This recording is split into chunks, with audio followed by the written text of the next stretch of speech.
মুভির শুরুতেই আমরা দেখতে পাই ভারতের কানপুর শহরের একটি রক্ষণশীল পরিবার তাদের একমাত্র ছেলে সত্যেন্দ্র মিশ্রা ওরফে সত্তুর বিয়ের জন্য মেয়ে দেখছে। ওরা একটি মেয়ের ছবি দেখে পছন্দ করে আর সাত্তুকে বলে মেয়েটির সাথে দেখা করতে। এরপর মুভির মেইন মেল ক্যারেক্টার সাত্তুকে দেখতে পাই। সাত্তু এক্সাইজ ডিপার্টমেন্টের একজন ক্লার্ক। চাকরির সুবাদে সে এলাহাবাদে থাকে। সাত্তু তার বাবা মার পছন্দ করা মেয়েটির সাথে দেখা করতে যাওয়ার জন্য তৈরি হচ্ছে। সাত্তু কিছুটা নার্ভাস হওয়ায় তার বন্ধু তাকে জিজ্ঞেস করে, পাত্রী দেখার নাম শুনলেই তুমি ঘেমে যাও কেন? সাত্তু বলে, মাত্র 10 মিনিটের আলাপচারিতায় কিভাবে একটা মেয়ের সাথে সারা জীবন কাটানোর সিদ্ধান্ত নেয় মানুষ। যদি সিদ্ধান্ত ভুল হয়ে যায় তাহলে পুরো জীবনটাই শেষ হয়ে যাবে। এর পরের সিনে আমরা মুভির মেইন ফিমেল ক্যারেক্টার আরতি শুক্লাকে দেখতে পাই। আরতি একজন টপার স্টুডেন্ট। সে এলাহাবাদের একটি ভার্সিটিতে পড়াশোনা করছে। আরতির সাথেই সাত্তুর বিয়ের কথা চলছে। সাত্তুর সাথে দেখা করতে যাওয়ার আগে বাবা কারো কথাই শোনে না। এমএ করেছো এই জন্যই কত কথা শুনতে হয় আমাকে, এর থেকে বেশি পড়াশোনা করার চিন্তা বাদ দাও। এরপর আরতি, তাহলে বাবা কি আমাকে জোর করে বিয়ে দিতে পারবে? তখন ফোনের অপর প্রান্ত থেকে আরতির বাবা অনেকটা রাগ দেখিয়ে বলে, শিক্ষিত ছেলে, সরকারি চাকরি করে, নিজস্ব বাড়ি আছে, এইরকম ভালো সম্বন্ধ বারবার আসবে না। তোমার জন্য কোনো আইএএস বা পিএসসি এর প্রস্তাব আসবে না। এই ছেলেকেও যদি রিজেক্ট করে দাও, তোমার যোগী মামা আরো 3 জন ছেলে দেখে রেখেছে, এই বছরেই তোমার বিয়ের কাজ সেরে ফেলবো।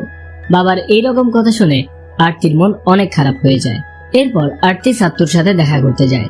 আরতি সাত্তুকে বলে, আপনার যা যা জিজ্ঞেস করার আছে করুন, আমি ইন্টারভিউ এর জন্য তৈরি আছি। সাত্তু বলে, এইটা কোনো ইন্টারভিউ না, আমি যেমন আপনাকে দেখতে এসেছি তেমনি আপনিও তো আমাকে দেখতে এসেছেন। আরতি বলে, আমার কাছে এসব অনেক অদ্ভুত লাগে, কিভাবে আধা ঘন্টায় পুরো জীবনের সিদ্ধান্ত নেওয়া যায়। সাত্তু বলে, আমারও এমনটাই মনে হয়। সাত্তু এক্সাইজ ডিপার্টমেন্টে জব করে শুনে আরতি বলে, ঘুষ নিয়ে বড়লোক হতে চান? সাত্তু বলে, আমি কখনো ঘুষ নেব না, দেখে নিয়েন। এরপর আরতি জিজ্ঞেস করে, আপনি স্ত্রী হিসেবে কেমন মেয়ে চান? সাত্তু বলে, সকালে উঠে চা নাস্তা বানিয়ে দেবে, অফিসে যাওয়ার সময় টিফিন রেডি করে দেবে, আমার পা টিপে দেবে, এইসব কিছুই আমি চাই না। আমি এমন একজন জীবনসঙ্গী চাই যে সারা জীবন আমার বন্ধু হয়ে থাকবে। এবার সাত্তু জিজ্ঞেস করে, আপনি কেমন হাজবেন্ড চান? আরতি বলে, আমি শুধু চাই আমার হাজবেন্ড আমাকে জব করার পারমিশন দেবে। সাত্তু বলে, জব না করে এত পড়াশোনা কি বিফলে যেতে দেবেন নাকি? 2 জন মিলে জব করব, ডাবল ইনকাম হবে। আরতি বলে, আমার আরো একটা ইচ্ছে আছে, আমি চাই আমার হাজবেন্ড আমাকে প্রতি সপ্তাহে মুভি দেখাতে নিয়ে যাবে। সাত্তু বলে, ঠিক আছে, প্রতি রবিবার করে আমরা মুভি দেখব। দুজনের চিন্তা ভাবনা একই রকম হওয়ায় প্রথম দেখাতেই দুজন দুজনকে পছন্দ করে ফেলে। আরতি বলে, তাহলে এখন আমাদের কি করা উচিত? সাত্তু আরতির সামনে 2টো আঙ্গুল দিয়ে একটা সিলেক্ট করতে বলে। আরতি সিলেক্ট করলে সাত্তু জানায় সন্ধ্যায় যার যার বাবা মাকে ফোন করে জানিয়ে দেবো আমরা বিয়েতে রাজি। প্রথম দেখাতেই দুজনে অনেক কমফোর্টেবল হয়ে যায়। সাত্তু বারবার ইংলিশ ওয়ার্ড ভুল উচ্চারণ করায় আরতি তাকে সঠিক উচ্চারণ শিখিয়ে দেয়। সাত্তু বলে, ধীরে ধীরে শিখে যাব। এর পরের সিনে আমরা দেখতে পাই আরতির পরিবার একসাথে বসে কথা বলছে। সেই সময় আরতির মামাতো ভাই রঞ্জন কথায় কথায় বলে, আমি আরতিকে বলেছিলাম পিএসসি এক্সামে অ্যাটেন্ড করতে, ও গত বছর এমএ তে টপ করেছিল, পিএসসিও অবশ্যই টপ করবে। এটা শুনে আরতির বাবা রেগে গিয়ে বলে, বোনকে একদম উল্টোপাল্টা পরামর্শ দেবে না, আইএএস পিএসসি এসব জব মেয়েদের জন্য না। এর পরের সিনে আমরা দেখতে পাই সাত্তুর বাবা সাত্তুর মাকে বলে, আমি আর সাত্তু মিলে সিদ্ধান্ত নিয়েছি এই বিয়েতে আমরা কোনো যৌতুক নেব না।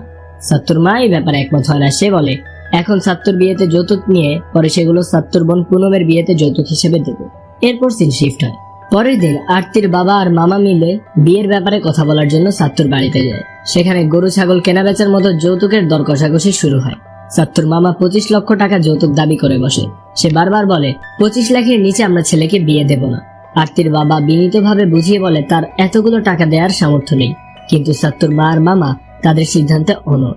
তারা 25 লক্ষের কমে ছেলেকে বিয়ে দেবে না। হাজার হোক বাবা মায়ের একমাত্র ছেলে, তার উপর ছেলে সরকারি চাকরি করে। সাত্তুর বাবা যৌতুক বিরোধী হলেও তাকে সেখানে কোনো কথা বলারই সুযোগ দেওয়া হয় না। সাত্তুর মা আর মামা সব কথা নিজেরাই বলতে থাকে। সাত্তুর মামা বলে, আমাদের কাছে 40 লাখ টাকার অফার আছে, আপনাদের মেয়েকে সাত্তুর পছন্দ হয়েছে তাই এত কমে রাজি হয়েছি, নইলে আমরা 40 লাখের কমে রাজি হতাম না। আরতির বাবা নিরুপায় হয়ে 25 লক্ষ টাকায় মেয়ের বিয়ে দিতে রাজি হয়। বিয়ে পাকাপাকি করে বাড়িতে ফেরার সময় আরতির মামা যোগী আরতির বাবাকে জিজ্ঞেস করে, এত টাকা কিভাবে ম্যানেজ করবেন? আরতির বাবা বলে, এত ভালো ছেলে এর থেকে কম যৌতুকে পাওয়া যাবে না, রিটায়ারমেন্টের আগে লোন নিয়ে নেব, তারপর ধীরে ধীরে শোধ করব। এই যৌতুক প্রথা আমাদের সমাজের অত্যন্ত জঘন্য একটা দিক। কিছু পরিবার ছেলেকে বিয়ে দেওয়ার সময় এমন ভাবে যৌতুকের দর কষাকষি করে, শুনলে মনে হবে পশুর হাটে পশুর দরদাম করা হচ্ছে। আর কন্যা দায়গ্রস্ত পিতারা নিরুপায় হয়ে মেয়ের সুখের কথা চিন্তা করে নিজের সর্বস্বটুকু বিক্রি করে হলেও এইসব ছোট লোকদের দাবি পূরণ করে। যাই হোক, সাত্তু আর আরতি আবার দেখা করে। আরতি পিঙ্ক ড্রেস পরে আসায় সাত্তু মুগ্ধ হয়ে আরতির প্রশংসা করে। এরপর থেকে ওরা একসাথে সময় কাটাতে থাকে। ধীরে ধীরে ওরা একে অপরকে ভালোবেসে ফেলে। একদিন সাত্তু আরতিকে জিজ্ঞেস করে সে হানিমুনে কোথায় যেতে চায়। আরতি বলে সে মাসুরি যেতে চায়। এরপর আরতি বলে আমার আরেকটা সিক্রেট ইচ্ছা আছে, আমি আমার হাজবেন্ডের সাথে একবার হলেও ড্রিঙ্কস করে মাতাল হতে চাই। সাত্তু রাজি হয়ে যায়। আরতি সাত্তুকে সত্যেন্দ্র বলে ডাকায়। সাত্তু বলে এখন থেকে তুমি আমাকে সাত্তু বলে ডাকবে, যারা আমাকে ভালোবাসে তারা সবাই সাত্তু বলে ডাকে। এরপর সিন শিফট হয়। দুই পরিবারেই অনেক ধুমধাম করে বিয়ের আয়োজন শুরু হয়। এর মাঝে একদিন আরতির জন্মদিনে সাত্তু আরতিকে মন্দিরের পেছনে একটা রুমে দেখা করতে বলে। সেখানে গিয়ে আরতু দেখে সাত্তু তার জন্য সারপ্রাইজ প্ল্যান করছে। পুরো রুমে ফুল আর বেলুন দিয়ে সাজিয়েছে। এইসব দেখে আরতি অনেক খুশি হয়ে যায়। সেখানে সাত্তু আরতির কাছে তার ভালোবাসার কথা প্রকাশ করে আর আই লাভ ইউ বলে। এরপর সাত্তু আরতিকেও বলতে বলে। তখন আরতি বলে যা বলার আমি বিয়ের পরেই বলবো। বার্থডে গিফট হিসেবে সাত্তু একটা ছোট্ট তাজমহল দেয় আরতিকে। সেখানে সাত্তু আরতিকে কিস করতে চায়। আরতি প্রথমে রাজু না হলেও সাত্তুকে সরিয়ে দিয়ে বলে নিজে কিস করে পরে আমার চরিত্র নিয়েই সন্দেহ করবে, যা হওয়ার বিয়ের পরেই হবে। সাত্তু বলে আমি সন্দেহ করব না। তখন আরতি বলে একদিনেরই তো ব্যাপার, একেবারে কাল আমাদের বিয়েতে দেখা হবে। এইটা বলে আরতি সেখান থেকে চলে যায়। আর সাত্তু আরতির প্রেমে মগ্ন হয়ে স্বপ্নেই আরতিকে বিয়ে করে সংসার করতে শুরু করে দেয়। তখনই সাত্তুর বোন এসে তার ঘুম ভাঙিয়ে দেয়। এরপর সাত্তুর গায়ে হলুদের সময় সাত্তুকে হলুদ পরাতে আরতির বোন আভা আর রঞ্জন আসে। আভা সাত্তুর মাকে বলে আরতি অনেক লাকি, আপনারা ওকে বিয়ের পর জব করতে অ্যালাউ করেছেন। আমার শ্বশুর বাড়িতে তো আমাকে মানা করে দিয়েছিল। তখন সাত্তুর মা বলে অ্যালাউ করেছি কে বলল? আভা বলে সাত্তুর সাথে আরতির কথা হয়েছে। সাত্তুর মা বলে সাত্তু তো এখনো ছোট, ও কি বলবে, ওর আন্ডারওয়্যারও এখনো আমি কিনে দেই। সাত্তুর মা আরো বলে আমাদের বংশের বউরা কখনো চাকরি করেনি আর কখনো করবেও না, অন্তত আমি যতদিন বেঁচে আছি ততদিন তো অবশ্যই না। এইসব শুনে আভা আর রঞ্জিত অনেক বিব্রত হয়। বেঁচে থাকার দরকার কি, পরে যান। এরপর সিন শিফট হয়। বরযাত্রী আরতিদের বাড়ির উদ্দেশ্যে বেরিয়ে পড়েছে। আরতিও রেডি হয়ে যায়, বরযাত্রীর অপেক্ষায় বসে আছে সে। এমন সময় আভা আর আরতির বান্ধবী নীলাম এসে জানায় আরতি পিএসসি এক্সামে পাশ করেছে, সে এখন একজন সরকারি অফিসার হতে পারবে। এইটা শুনে আরতি খুশিতে চিৎকার করতে শুরু করে। আরতি আভাকে বলে সাত্তু তার জন্য অনেক লাকি। বিয়ে মানুষের জীবনের সব থেকে খুশির দিন, কিন্তু ওর ক্ষেত্রে আজ ডাবল সেলিব্রেশনের দিন। আরতি আনন্দে আত্মহারা হলেও আভার মনে কোনো খুশি নেই, কারণ সকালবেলায় আরতির হবু শাশুড়ি জানিয়ে দিয়েছে ওরা কখনোই আরতিকে জব করতে দেবে না। বোন তার স্বপ্ন পূরণের দ্বার প্রান্তে এসেও হেরে যাবে, এইটা আভা কিছুতেই মানতে পারছিল না। তাই সে তার বাবার সাথে কথা বলতে চায়। আভার মুখে আরতির পিএসসি এক্সাম ক্লিয়ার করার কথা শুনে তার বাবা বলে আজ থেকে ও মিশ্রা পরিবারের বউ। আরতি কি করবে আর কি করবে না এটা ওরাই সিদ্ধান্ত নেবে। প্রতিবন্ধী বাবা। আভা তাকে বোঝানোর চেষ্টা করে যাতে বিয়েটা ভেঙে দেয়। আবার বাবা রেগে গিয়ে বলে আর একটা কথা বললে আমার হাত উঠে যাবে।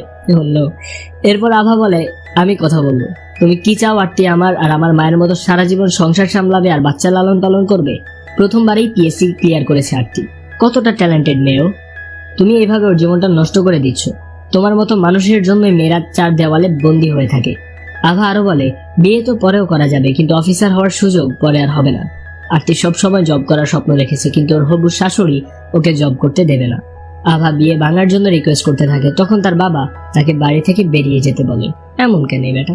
এরপর আভা আরতির কাছে যায়। সকালে সাত্তুর মা জব করার ব্যাপারে যা যা বলেছে আবার সবকিছু আরতিকে বুঝিয়ে বলে। এরপর আভা বলে এবার তুমি নিজেই সিদ্ধান্ত নাও তুমি কি করবে। আরতি বলে আমি হাউসওয়াইফ হতে চাই না, আমি সাত্তুকে বিয়ে করতে চাই ঠিকই, কিন্তু তার জন্য হাউসওয়াইফ হতে পারবো না। আমি সাত্তুকে প্রথম দিনই বলে দিয়েছিলাম আমি জব করতে চাই। আরতি অনেক চিন্তিত হয়ে যায় কি করবে, কিন্তু কিছুই বুঝতে পারছিল না। তখন আরতি সাত্তুর সাথে এই ব্যাপারে কথা বলার জন্য ফোন করতে চায়।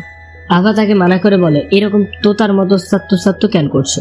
ও একজন ক্লার্ক, তুমি যখন অফিসার হবে তখন তোমার আন্ডারে এইরকম 25টা ক্লার্ক কাজ করবে। টক্সিক আপা ইজ ব্যাক। আরতি বলে এখন আমি কি করব? আভা বলে তোমার উজ্জ্বল ভবিষ্যৎ তোমার জন্য অপেক্ষা করছে। এক্সাম রেজাল্ট তো কালও হতে পারতো তোমার বিয়ে হয়ে যাবার পর, তখন তুমি চাইলেও কিছু করতে পারতে না। আজ তোমার কাছে সুযোগ আছে, তুমি পালিয়ে যাও। আরতি বলে আমি সাত্তুকে ধোকা দিতে পারবো না। আভা বলে তাহলে কি নিজেকে ধোকা দেবে? এইখানে কেউ তোমার কথা শুনবে না, তুমি পালাও। একবার অফিসার হয়ে গেলে বাবা, সাত্তুর সবাই মেনে নেবে। ওরা যখন কথা বলছিল তখন বাইরে দাঁড়িয়ে ওদের মামা যোগী সবকিছু শুনে ফেলে। যোগী এসে আরতিকে জিজ্ঞেস করে, তুমি কি চাও? যদি অফিসার হতে চাও তবে চলে যাও, এই ছাড়া আর কোনো রাস্তা নেই। আমাদের সমাজে ছেলেদের মাথায় করে রাখে, কিন্তু এই সমাজে মেয়েদের কোনো সম্মান নেই, আর তাদের ইচ্ছারও কোনো মূল্য দেয়া হয় না কোনোদিন। তাই যদি কোনো মেয়ে জীবনে মাথা উঁচু করে বাঁচার সুযোগ আসে, তাহলে সব বাধা অতিক্রম করে তার সামনে এগিয়ে যাওয়াই উচিত। মামা আর বোনের সাপোর্ট পেয়ে আরতি পালিয়ে যাওয়ার সিদ্ধান্ত নেয়, কিন্তু পালানোর সাহস পায় না। বারবার তার বাবা আর সাত্তুর কথা চিন্তা করে। আরতি আভাকে বলে, সাত্তুর কি দোষ এখানে? ও তো আমাকে অনেক ভালোবাসে। আভা বলে, ভালোবাসা আবার ফিরে আসবে, কিন্তু পিএসসি এর সুযোগ বারবার আসবে না। আরতি অনেক কান্নাকাটি করে। আভা অনেক বুঝিয়ে ওকে রাজি করায়। পালানোর সময় ওদের মা ওদেরকে দেখে ফেলে, কিন্তু সেও কিছু না বলে আরতিকে জড়িয়ে ধরে আদর করে পালিয়ে যেতে সম্মতি দেয়। এরপর আরতি পেছনের দরজা দিয়ে পালিয়ে যায়। এইদিকে বাড়ির সামনে বরযাত্রী চলে আসে। আভা আর তার মা কাউকে কিছু বুঝতে না দিয়ে বরযাত্রীদের বরণ করে নেয়। এরপর আরতির বাবা যখন জানতে পারে আরতি পালিয়ে গেছে, তখন সে অনেক বেশি রেগে যায় আর আভাকে থাপ্পড় মারতে থাকে। আরতির মা তাকে থামানোর চেষ্টা করে, কিন্তু আরতির বাবা এত বেশি রেগেছিল যে কারো কথা শোনার মতো অবস্থাই তার ছিল না। সমাজে তার আর কোনো মান সম্মান থাকবে না এই ভেবে পাগলের মতো করতে থাকে। তখন যোগী এসে তাকে কিছুটা সামলে দেয়। যোগী বলে, এখন এই বিপদের সময় আমাদের সবাইকে এক হয়ে এর সমাধান বের করতে হবে। এই সময় মান সম্মানের কথা চিন্তা না করে ওই 18 লাখ টাকার কথা চিন্তা করুন, যেটা যৌতুক হিসেবে দিয়েছি। আরতির বাবা কাঁদতে কাঁদতে বলে, এখন আমার কি করা উচিত? আমি তাদের কাছে হাত জোড় করে বলবো আমার মেয়ে পালিয়ে গেছে, এখন আমার টাকা ফেরত দিন? যোগী বলে, ওরা যদি জানতে পারে আরতি পালিয়ে গেছে, তাহলে আমাদের 1 টাকাও ফেরত দেবে না। এই ব্যাপারটা আমাকে সামলে নিতে দিন, আপনি শুধু ওদের সামনে চুপ করে থাকবেন। এরপর যোগী সাত্তুর পরিবারকে আলাদাভাবে ডেকে বলে, আরতি একটা চিঠি লিখে পালিয়ে গেছে। আরতি যখন জানতে পারে 25 লাখ টাকা যৌতুকের বিনিময়ে বিয়েটা হচ্ছে, তখন সে সিদ্ধান্ত নিয়েছে আপনাদের পরিবারের সাথে আত্মীয়তা করবে না। সাত্তুর বাবা বলে, 2 পরিবারের সম্মতিতেই সিদ্ধান্ত নেওয়া হয়েছিল। এখানে 2 পরিবারের মধ্যে অনেক তর্ক বিতর্ক হয়। ওই সময় আরতি সাত্তুকে মেসেজ করে জানিয়ে দেয় সে পিএসসি এক্সামে পাস করেছে, তাই সে অফিসার হওয়ার জন্য চলে যাচ্ছে। সাত্তু আরতিকে বারবার কল করে, কিন্তু আরতি সাত্তুর কল রিসিভ করে না। এদিকে যোগী বলে, আমাদের 18 লাখ টাকা ফেরত দিয়ে আপনারা এখান থেকে চলে যান। সাত্তুর মামা বলে, তোমাদের মেয়ে পালিয়ে গেছে আর তোমরা আমাদের কাছে টাকাও চাইছো? লজ্জা থাকা উচিত তোমাদের, 1 টাকাও দেবো না। তখন যোগী সাত্তুর বাবা আর মামাকে আটকে রাখে। তখন সাত্তু বলে, আপনাদের টাকা ফেরত দিয়ে দেব, আমি টাকা নিতে যাচ্ছি, আমার বাবা আর মামার যেন ক্ষতি না হয়। সেখান থেকে বের হয়ে সাত্তু পাগলের মতো পুরো বাড়িতে আরতিকে খুঁজতে থাকে। সাত্তু বিশ্বাস করতে পারছিল না আরতি ওকে এভাবে ছেড়ে চলে যাবে। আরতিকে খুঁজে না পেয়ে সাত্তু নিজের বাড়িতে যায় টাকা আনতে। সাত্তু তার মায়ের কাছে যৌতুকের টাকাটা চাইলে তার মা বলে, 8 লাখ টাকা তো খরচ হয়ে গেছে, 10 লাখ বাকি আছে, তুমি এটা নিয়েই যাও আর ওদেরকে ছাড়িয়ে নিয়ে এসো। সাত্তু বলে, ওরা রাজি হবে না, পুরোটাই দিতে হবে। তখন সাত্তুর মা তার গয়না বিক্রি করে বাকি টাকা ম্যানেজ করে। এরপর সিন শিফট হয়। আভা আরতিকে ফোন করে জানিয়ে দেয় ওরা সব টাকা ফেরত দিয়ে চলে গেছে। এরপর আভা জিজ্ঞেস করে, সাত্তু ফোন করেছিল কিনা? আরতি বলে, অনেকবার করেছিল, তুমি রিসিভ করতে মানা করেছিলে তাই করিনি। আভা বলে, ফোন করে একবার কথা বল, বেচারা অনেক কষ্ট পেয়েছে। এই সব কিছুর মাঝে একটাই ভুল হয়েছে, সাত্তুর মন ভেঙে গিয়েছে। এদিকে বাড়ি ফিরে যাওয়ার সময় সাত্তুর বাবা কিছুটা অসুস্থ হয়ে পড়ে। তখন সে গাড়ি থামিয়ে বাইরে গিয়ে দাঁড়ায়। এরপর সে সাত্তুকে বলে, আমার বাড়ি ফিরে যেতে ইচ্ছা করছে না, আমাদের তো বউ নিয়ে বাড়ি ফেরার কথা ছিল, এখন বাড়িতে গিয়ে কি করব? তো মায়ের চোখের পানি দেখবো? এরপর সাত্তুর বাবা সাত্তুকে জড়িয়ে ধরে কেঁদে কেঁদে বলে, সমাজে আমাদের অনেক বদনাম হয়ে গেল রে। ওই সময় আরতি সাত্তুকে কল করে। সাত্তু আরতির কল কেটে দেয়, যার জন্য আজ তার পরিবারের এই অবস্থা। তার সাথে কথা বলার কোনো কারণ খুঁজে পাচ্ছিল না সাত্তু। এরপর মুভিতে 5 বছর পরের সিন দেখানো হয়। আরতি এখন একজন পিএসসি অফিসার। এখানে আমরা জানতে পারি আরতি পিএসসি অফিসার হওয়ার পর তার বেস্ট ফ্রেন্ড নিলামকেও ওই অফিসে চাকরি দিয়েছে, আর আরতির পরিবারেও সবকিছু ঠিক হয়ে গিয়েছে। আরতির বাবাও এখন আরতিকে নিয়ে গর্ববোধ করে। আরতির লাইফ এখন তার স্বপ্নের মতোই সুন্দরভাবে চলছে, কিন্তু জীবনের সব সময় একই গতিতে চলে না। কুগরেজা নামের একজন লোকের কাছে 3 কোটি টাকা ঘুষ নেওয়ার অপরাধে আরতিকে সাসপেন্ড করা হয়। আরতি তার সিনিয়রের অফিসারের কাছে গিয়ে বলে, স্যার, আমাকে এত বছর ধরে চেনেন, আপনার কি মনে হয় আমি এরকম করতে পারি? সিনিয়র অফিসার বলে, আমার কি মনে হয় তার উপর কিছু নির্ভর করে না, ইনকোয়ারিতে সমস্ত প্রমাণ তোমার বিরুদ্ধে। অফিসার আরো বলে, আরতির ওপর অফিসিয়াল ইনকোয়ারি শুরু হবে। ডিএম নিজেই এই কেসের দায়িত্ব নিয়েছেন, আর ডিএম কাল সকাল 9টায় আরতিকে দেখা করতে বলেছেন। পরের দিন আরতি ডিএম এর অফিসে গিয়ে দেখে ওই জেলার ডিএম আসলে সাত্তু। আরতি সাত্তুকে দেখে অনেক বেশি অবাক হয়ে যায়। তবে এতদিন পর সাত্তুকে দেখে সে প্রচুর খুশিও হয়। খুশিতে আরতি সাত্তুর নাম ধরে ডাকে। তখন সাত্তু বলে, একজন সিনিয়র IAS অফিসারের নাম ধরে ডাকবেন? সাত্তু তাকে স্যার বলতে বলে। একদম ঠিক আছে। এরপর সাত্তু আরতিকে বলে, ঘুষ নিয়ে বড় হতে চান? অবশ্য আপনি তো এই সিস্টেমেরই অংশ, তাই ঘুষ নিতে তো আপনার সমস্যা হওয়ার কথা না, তাই না? আসলে আরতি আর সাত্তুর যেদিন প্রথম দেখা হয়েছিল, আরতি মজার ছলে বলেছিল সেই দিন কথাগুলো, আর আজকে সাত্তু কর্কশ ভাবে তা ফিরিয়ে দিল। এরপর আরতি চেয়ারে বসতে বসতে বলে, ব্যাপারটা এরকম নয়। তখন সাত্তু বলে, আমি কি আপনাকে বসতে বলেছি? আরতি অনেক বিব্রত হয়ে উঠে দাঁড়ায়। এরপর আরতি বলে, স্যার আমি নির্দোষ, আই ক্যান এক্সপ্লেইন। সাত্তু বলে, আপনার কোনো কিছু এক্সপ্লেইন করার প্রয়োজন নেই। আপনার যা করার আপনি করে ফেলেছেন, এখন আমার যা করার আমি তা করব। আর আপনি কি দোষ করেছেন কি করেননি তার শাস্তি আপনাকে পেতেই হবে। জব সাসপেনশন আর 6 বছরের জেল হবে আপনার। ঠুকরা কে মেরা প্যার মেরা ইন্তকাম দেখেগি। এরপর সিন শিফট হয়। সাত্তুর বেস্ট ফ্রেন্ড প্রিয়ান্স সাত্তুকে ফোন করে। এরপর আমরা জানতে পারি সাত্তু 4 বছর থেকে আরতিকে ফলো করছিল, আর এখন সুযোগ বুঝে মন্ত্রীকে রিকোয়েস্ট করে আরতির কেস নিজের আন্ডারে নিয়েছে। প্রিয়ান্স সাত্তুকে জিজ্ঞেস করে আরতি আসলেই দোষী কিনা। সাত্তু বলে, ও দোষী হোক আর না হোক, আমি যে কাজের জন্য ওকে দোষী মনে করি তার জন্য আমি অবশ্যই তাকে শাস্তি দেব। সাত্তু আরো বলে, everything is fair in love and war. Love তো শেষ, এখন ওয়ার শুরু। এরপর আমরা দেখতে পাই আরতির সাসপেন্ডের খবর শুনে সাত্তুর পরিবারের সবাই অনেক খুশি হয়। 5 বছর আগে আরতির জন্য তাদেরকে অনেক অপমানিত হতে হয়েছিল, যে আরতির এমন খবরে তারা কিছুটা হলেও শান্তি পাচ্ছে। সাত্তুর মা সাত্তুকে ফোন করে আরতির ব্যাপারে জানায়। ওরাও তখন জানতো না আরতির কেস সাত্তুই হ্যান্ডেল করছে। সাত্তুর মা ফোন রাখার পর সাত্তু পুরোনো দিনগুলোর স্মৃতি স্মরণ করে। আরতি মণ্ডপ ছেড়ে পালিয়ে যাওয়ার পর সাত্তু আর তার পরিবারকে অনেক অপমান আর হাসি ঠাট্টা সহ্য করতে হয়েছিল। ওই দিনগুলোর কথা মনে করে সাত্তুর প্রতিশোধের আগুন আরো তীব্র হয়ে যায়। এবার সাত্তু আরতির সরকারি কোয়ার্টারে রেইড করে। সাত্তু তার মনের রাগ আরতির বাসার জিনিসপত্রের উপর দেখাতে শুরু করে। সার্চ করার নামে বাসার সবকিছু এলোমেলো করে দিয়ে ভেঙে চুরে তছনছ করে ফেলে। সাত্তু আর আরতির একটা কাপল পিক খুঁজে পায় সে, যেটাকে সে ছিঁড়ে ফেলে। আরতির জন্মদিনে সে যে তাজমহলটা গিফট করেছিল সেটাকেও সে ভেঙে ফেলে। এরপর সিন শিফট হয়। আভা আর নীলাম এসে আরতির তছনছ হয়ে যাওয়া বাড়ি আবার গোছাতে শুরু করে। নীলাম বলে, সাত্তু আরতির ওপর প্রতিশোধ নিতেই এখানে এসেছে। আভা বলে, আরতি তো কিছুই করেনি, তাহলে কেন আমরা সাত্তুকে ভয় পাবো? নীলাম বলে, এখন ওর হাতেই সব ক্ষমতা, ও তো বলেই দিয়েছে আরতিকে জেলে পাঠিয়েই ছাড়বে। প্রফেশনাল হওয়ার নাটক করে পার্সোনাল প্রতিশোধ নিচ্ছে। আভা আরতিকে বলে, তুমি বরং সাত্তুর কাছে গিয়ে ওকে সরি বলে দাও। ও তোমাকে অনেক বেশি ভালোবাসতো, তাই হয়তো তোমার উপর এত রাগ। অফিসের বাইরে কোথাও দেখা করে ওকে সরি বলে দাও, ও হয়তো তোমাকে মাফ করে দিতেও পারে। এরপর আরতি সাত্তুর কোয়ার্টারে দেখা করতে যায়। সাত্তু শুরু থেকে আরতির সাথে রূপ ব্যবহার করতে থাকে। আরতি অনেক বিনীতভাবে সাত্তুকে সরি বলে। সাত্তু বলে, এতই যদি সরি হও তাহলে একবারও দেখা করতে আসুনি কেন? এখন তোমার কেস আমার আন্ডারে, তাই তুমি তোমার ভুল বুঝতে পারলে? আমি ভেবেছিলাম আমরা দুজন দুজনকে ভালোবেসেছিলাম, কিন্তু তুমি তখনও প্র্যাকটিক্যাল ছিলে, এখনো প্র্যাকটিক্যাল আছো, তবে আগের থেকে একটু হট হয়ে গেছো।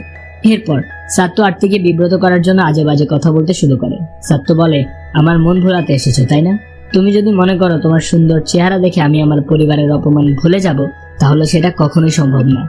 আরতি বলে, ব্যাপারটা পার্সোনালি নিও না। সাত্তু বলে, এটা অবশ্যই পার্সোনাল। তুমি আমাকে ধোকা দিয়েছো, সেটা আমি কখনোই ভুলতে পারবো না। আমার তোমার উপর কোনো রাগ নেই, কিন্তু ঘৃণা আমি তোমাকে ঠিক মতোই করি। এরপর সাত্তু আরতিকে বেরিয়ে যেতে বলে। সাত্তুর এরকম আচরণে আরতি কেঁদে ফেলে। চলে যাওয়ার সময় সাত্তু আরতিকে ডেকে বলে, আজকের পর থেকে পিঙ্ক কালার পরে আর আমার সামনে আসবে না, ঘৃণা লাগে আমার। এরপর সাত্তু আরতির কেসের ইনভেস্টিগেশন শুরু করে। এই কেসের সাথে জড়িত সবাইকে জিজ্ঞাসাবাদ করে। সব প্রমাণ আরতির বিরুদ্ধে ছিল। এসবের বাইরে সাত্তু সবসময় আরতিকে অপমান করার সুযোগ খুঁজতে থাকে। একদিন একটা পার্টিতে আরতি সাত্তুর কথা বলতে গেলে সাত্তু সবার সামনে আরতিকে অপমান করে, আর আরতির ঘুষ নেওয়া নিয়ে অনেক হাসি ঠাট্টাও করে। আরতি অনেক বিব্রত হয়ে সেখান থেকে চলে যায়। এরপর সাত্তু ওয়াশরুমে গেলে আরতি ও জেন্টস ওয়াশরুমে ঢুকে পড়ে সাত্তুর সাথে কথা বলার জন্য। আরতি বলে, আমি এই টর্চার আর সহ্য করতে পারছি না সত্যেন্দ্র, দম বন্ধ হয়ে আসছে আমার। কি চাও তুমি আমার কাছে? সাত্তু বলে, আমি তোমার কাছে কি চাইবো? আমি শুধু আমার কাজ করছি। আরতি বলে, কাজ করছো নাকি সুযোগের সদ্ব্যবহার করছো? সাত্তু বলে, সুযোগের সদ্ব্যবহার করা তো আমি তোমার কাছেই শিখেছি। ওই সময় তুমি করেছিলে আর এখন আমি করছি। তখন আরতি বলে, আমি কখনো সুযোগের সদ্ব্যবহার করিনি। ওই দিন আমার রেজাল্ট বেরিয়েছিল, এদিকে বরযাত্রীও চলে এসেছিল। অন্যদিকে তোমার মা আমার দিদিকে বলে দিয়েছে ওরা আমাকে কখনোই জব করতে দেবে না। ওই সিচুয়েশনে আমি কি করব কিছুই বুঝতে পারছিলাম না। সাত্তু বলে, আমার উপর একবার ভরসা করে দেখতে। আমাকে একবার বিশ্বাস করতে পারলে না? তুমি একবারও আমার কথা ভাবলে না? আমি ভালোবেসেছিলাম তোমায়। সাত্তুর কথা শুনে আর্তিক কেঁদে ফেলে। তখন সাত্তু বলে, এখন তুমি আমাকে চোখের পানি দেখাচ্ছ? তখন যে আমার মা বাবা চোখের পানি ফেলেছিল? তখন আর্তি বলে, আমি তোমাকে ছেড়ে চলে গিয়েছিলাম, এটা তোমার সহ্য হচ্ছে না, তাই না? কখনো কি ভেবে দেখেছো, আমি যদি তোমাকে ছেড়ে না যেতাম তাহলে তুমি আজকের এই পজিশনে কখনো আসতে না। আমি যদি ছেড়ে না যেতাম তাহলে তোমার মনে কখনো জেদ চাপতো না, আর তুমি কখনো অফিসারও হতে পারতে না, আজও ক্লার্ক হয়েই থাকতে। আরতির এই কথাগুলো সাত্তু অন্যভাবে নেয় আর আরতিকে ভুল বোঝে। সাত্তু বলে, সত্যি কথাটা তাহলে বেরিয়ে এলো, তুমি আসলে চাওনি একজন অফিসার হয়ে সামান্য ক্লার্ককে বিয়ে করতে। আমাকে বিয়ে করলে তোমার মান সম্মান চলে যেত, তাই না? তুমি আসলে তখনও স্বার্থপর ছিলে আর এখনো স্বার্থপরই আছো। এইটা বলে সাত্তু চলে যাচ্ছিল, তখন আরতি তাকে থামিয়ে কাঁদতে কাঁদতে বলে, আমি স্বার্থপর না। তুমি আমাকে জেলে দিতে চাও, তাই তো? ঠিক আছে, এখনই পুলিশ ডেকে আমাকে জেলে পাঠিয়ে দাও। আমি স্বীকার করে নেব আমি ঘুষ নিয়েছি।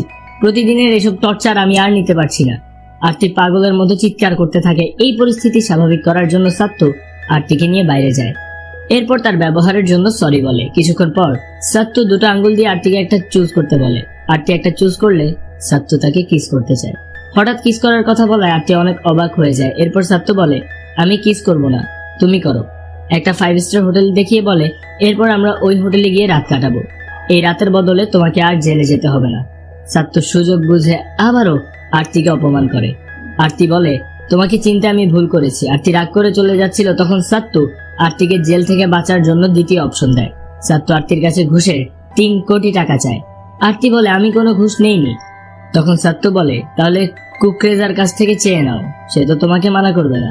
এরপর সিন শিফট হয়। আরতির বাবা সাত্তুর মার কাছে গিয়ে রিকোয়েস্ট করে যাতে সাত্তু ঘুষের টাকা কিছুটা কমায়, কারণ 3 কোটি টাকা ম্যানেজ করা তাদের পক্ষে সম্ভব নয়। সাত্তুর মা রাজি হয় না। সে বলে, এক সময় আমি আমার স্বামী আর ভাইকে বাঁচানোর জন্য নিজের গয়না বিক্রি করে দিয়েছিলাম, এখন আপনি আপনার মেয়েকে বাঁচানোর জন্য কি বিক্রি করবেন তা আপনি জানেন। এরপর আরতি কুকরেজার সাথে দেখা করে বলে সে যেন সবার সামনে এসে সত্যিটা বলে দেয়, তা না হলে আরতির জব চলে যাবে আর জেলও হবে। কিন্তু কুকরেজা এই ব্যাপারে আরতিকে কোনো হেল্প না করে উল্টো আরতিকে বলে, সত্যিটা তো সবাই জানে, আপনি 3 কোটি টাকা ঘুষ নিয়েছেন, এখন শুধু শুধু কেন সাধু সাজার চেষ্টা করছেন। আরতি আর কুকরেজা যখন কথা বলছিল তখন সাত্তুর আন্ডারে কাজ করা একজন লোক দাঁড়িয়ে সিক্রেট ক্যামেরা দিয়ে সবকিছু রেকর্ড করছিল। ফুটেজটা দেখার সাথে সাথে সাত্তু পুলিশকে ফোন করে আরতিকে অ্যারেস্ট করতে বলে। এরপর রাতে সাত্তু আরতির সাথে জেলে দেখা করতে যায় আর আরতিকে জন্মদিনের শুভেচ্ছা জানায়। আরতি বলে, আজকে রাতটা আমার জন্মদিনের বেস্ট গিফট। এরপর সিন শিফট হয়। আরতির বাবা আর মামা বাড়ির দলিল নিয়ে সাত্তুর কাছে যায়। সেগুলো সাত্তুকে দিয়ে রিকোয়েস্ট করে সে যেন আরতিকে জেল থেকে ছাড়ানোর ব্যবস্থা করে। এরপর আরতির বিচারের সময় কোর্টরুমে সাত্তু কুকরেজার পুরো ভিডিও ফুটেজটা প্লে করে। এইখানে আমরা দেখতে পাই সেদিন কুকরেজার বাড়ি থেকে আরতি চলে আসার পর আরতির বেস্ট ফ্রেন্ড নীলাম কুকরেজার সাথে মিলে আরতিকে মারার প্ল্যান করেছে। এরপর সাত্তু বলে, নীলাম অনেকদিন আগে থেকেই আরতির সরলতার সুযোগ নিয়ে আরতিকে বোকা বানিয়ে যাচ্ছিল। নীলাম তার হাজবেন্ড আর একজন ব্রোকারের সাথে মিলে সব সময় আরতির নামে ঘুষ নিয়ে আরতির অজান্তে বিভিন্ন অবৈধ কাজ সাইন করিয়ে নিত। এই ব্যাপারে আরতি কোনো কিছুই জানতো না। কোর্টে আরতি নির্দোষ প্রমাণিত হয়। নীলাম আর তার সাথে বাকি সবার বিরুদ্ধে অ্যাকশন নেওয়া হয়। আরতি যখন জানতে পারে তার বেস্ট ফ্রেন্ড তাকে এত দিন ধরে ধোকা দিয়ে যাচ্ছিল তখন সে অনেক ভেঙে পড়ে। আরতি সাত্তুকে বলে, আজ আমি বুঝতে পারছি কোনো আপন মানুষ ধোকা দিলে সত্যি মন ভেঙে যায়। সাত্তু আরতিকে আবার অফিস জয়েন করতে বলে চলে যায়। সাত্তু আসলে আরতিকে বাঁচানোর জন্যই সেদিন তাকে দ্রুত জেলে পাঠিয়েছিল। বাইরে থাকলে নীলাম আর কুকরেজা মিলে তাকে খুন করে ফেলত। এদিকে আরতির বাবা যে জমির কাগজগুলো সাত্তুকে দিয়েছিল সেগুলো সব সাত্তু ফিরিয়ে দিয়ে যায়। এইসবের পর আরতু অনেকবার সাত্তুর সাথে যোগাযোগ করার চেষ্টা করে, কিন্তু সাত্তু ইচ্ছে করে আরতিকে ইগনোর করে। এইসব শুনে আভা বলে, এত কিছু হয়ে যাওয়ার পর প্রেম দিয়ে এসবের উপর থেকে বিশ্বাস উঠে যাওয়াটাই স্বাভাবিক। আমি সাত্তুর জায়গায় থাকলে আমি এমনটাই করতাম। আত্মি বলে, এইসব তো ঠিক, কিন্তু আমি জানি সাত্তু এখন আমাকে ভালোবাসে। ভালো না বাসলে আমার উপর প্রতিশোধ নেওয়ার জন্য অফিসার হতো না। আরতি সিদ্ধান্ত নেয় সাত্তুর হৃদয়ে লুকিয়ে থাকা ভালোবাসাকে যেভাবেই হোক সে বের করে আনবে। এরপর থেকে আরতি সাত্তুকে ফলো করতে শুরু করে। সাত্তু যেখানে যায় আরতিও পিছে পিছে যায়। সাত্তুর ভালোবাসা ফিরে পাওয়ার জন্য সব রকমের চেষ্টা আরতি করে, এমনকি সাত্তুর সাথে বসে ড্রিঙ্কস করে মাতাল হয়ে যায়, যেমনটা সে প্রথম দিন বলেছিল। এরপর একদিন আরতি সাত্তুকে বিয়ের জন্য প্রপোজ করে। সাত্তু রাজি না হলে আরতু ওকে রিকোয়েস্ট করে। তখন সাত্তু বলে, একটা সময় আমি তোমাকে বিয়ে করার জন্য পাগল ছিলাম, সারাদিন তোমার কথা ভাবতাম, কিন্তু তুমি কি করলে? পালিয়ে গেলে। যেদিন আমি আমার পরিবারকে ওইভাবে ভেঙে পড়তে দেখেছি সেদিন থেকেই বিয়ে জিনিসটার ওপর আমার ঘৃণা চলে এসেছে। তোমাকে কেন, অন্য মেয়েকেও আমি কখনোই বিয়ে করব না। সাত্তুর ভালোবাসা ফিরে পাওয়ার চেষ্টায় ব্যর্থ হয় আরতি। আরতির সাথে রুড বিহেভ করলেও সাত্তু মনে মনে আরতিকে এখনো অনেক ভালোবাসে। আরতি প্রপোজাল রিজেক্ট করে দিয়ে সাত্তু নিজেও কষ্ট পাচ্ছিল, কিন্তু সাত্তুর ভালোবাসার সামনে বাধা হয়ে দাঁড়ায় তার ইগো। দুজনই যার যার জায়গায় অনেক কষ্ট পাচ্ছিল। এরপর মুভিতে কয়েক মাস পরের সিন দেখানো হয়। এইখানে আমরা দেখতে পাই আরতির বিয়ের আয়োজন চলছে। শরৎ নামের অন্য এক ছেলের সঙ্গে আরতির বিয়ে হচ্ছে। বিয়েতে সাত্তুর পরিবারকেও ইনভাইট করা হয়। আরতির বিয়ের কথা শুনে সাত্তু কাউকে কিছু না বললেও মনে মনে অনেক কষ্ট পায়। এরপর একদিন মন্দিরে আরতির সাথে সাত্তুর দেখা হয়। সাত্তু বলে, কিছুদিন আগেও তো আমাকে বিয়ে করতে চাচ্ছিলে। আরতি বলে, চাচ্ছিলাম, কিন্তু তুমি তো মানা করে দিয়েছো। এরপর সাত্তু বলে, আমি বিয়ে না করার সিদ্ধান্ত নিয়ে ভালোই করেছি, তোমার মতো কাউকে তো পেতাম না। আরতি বলে, আমার মতো কাউকে তো অবশ্যই পাবে না, আর এখন তো আমার বিয়েও হয়ে যাচ্ছে। ওরা যখন কথা বলছিল তখন মন্দিরে শরৎ চলে আসে। আরতি সাত্তুকে শরতের সাথে পরিচয় করিয়ে দিয়ে প্রসাদ নিয়ে আসার জন্য মন্দিরের ভেতরে যায়। সেই সময় সাত্তু শরৎকে বলে, আরতিকে বিয়ে করবে না, ও ভরসা করার মতো মেয়ে না, ও আসলে স্টেবল না। কিছুদিন আগেও সে আমাকে বিয়ে করার জন্য পাগল ছিল, আর এখন। সাত্তু আরো বলে, ওকে বিয়ে করলে আপনার জীবন বরবাদ হয়ে যাবে, বাকিটা আপনার ইচ্ছা। এরপর আরতি চলে আসে। সে প্রসাদ দিতে চাইলে সাত্তু প্রসাদ না নিয়ে চলে যাচ্ছিল। তখন আরতি জানতে পারে সাত্তু শরৎকে এসব বলেছে। তখন সে সাত্তুকে টেনে নিয়ে মন্দিরের একটা রুমে চলে যায়। প্রচন্ড রাগ নিয়ে সে সাত্তুকে জিজ্ঞেস করে, কেন এসব বলেছো? আরতি বলে, তুমি নিজেও আমাকে বিয়ে করবে না, আবার অন্য কারোর সাথেও আমার বিয়ে হতে দেবে না, কি চাও তুমি আমার কাছে? সাত্তু জিজ্ঞেস করে, ডু ইউ লাভ মি? আরতি বলে, আর কতবার বলবো আই লাভ ইউ? সাত্তু বলে, আমাকে ভালোবাসো তো অন্য কাউকে কেন বিয়ে করছো? তখন আরতি বলে, ঠিক আছে, বিয়ে করলাম না অন্য কাউকে, তুমি করবে আমাকে বিয়ে? করবে না, কারণ আমাদের মাঝে তোমার ইগো চলে আসে। আমি সিদ্ধান্ত নিয়ে ফেলেছি আমি বিয়ে করব। বিয়ের জন্য ভালোবাসা ইম্পর্টেন্ট না, বিয়ের পরও ভালোবাসা হয়। এরপর আরতি সেখান থেকে চলে যাচ্ছিল, কিন্তু আবার ফিরে এসে সাত্তুকে কিস করে। এরপর সাত্তুকে কিছু বলার সুযোগ না দিয়েই বিয়েতে অবশ্যই আসবে বলে আরতি চলে যায়। এরপর আরতির বিয়ের দিন চলে আসে। সাত্তুর বাবা মা জোর করে সাত্তুকে আরতির বিয়েতে নিয়ে যায়। সেখানে শারদ সাত্তুকে বলে, আপনি আমাকে যেদিন অ্যাডভাইস দিয়েছিলেন আমি কিন্তু নেইনি, আসলে আপনার কথায় আমি পোড়া পোড়া গন্ধ পাচ্ছিলাম। আরতি আপনার হয়নি, তাই আপনি চান না সে অন্য কারো হোক। সাত্তু সেদিনের কথাগুলো বলার জন্য সরি বলে। কিছুক্ষণ পর আরতি বউ বেশে সাত্তুর সামনে আসে। আরতি সাত্তুর ফেভারিট পিঙ্ক লেহেঙ্গা পরেই বউ সেজেছে। এবার আর সাত্তু নিজেকে ধরে রাখতে পারে না, সব ইগোকে দূরে ঠেলে নিজের ভালোবাসার কথা প্রকাশ করে আরতির কাছে যায়।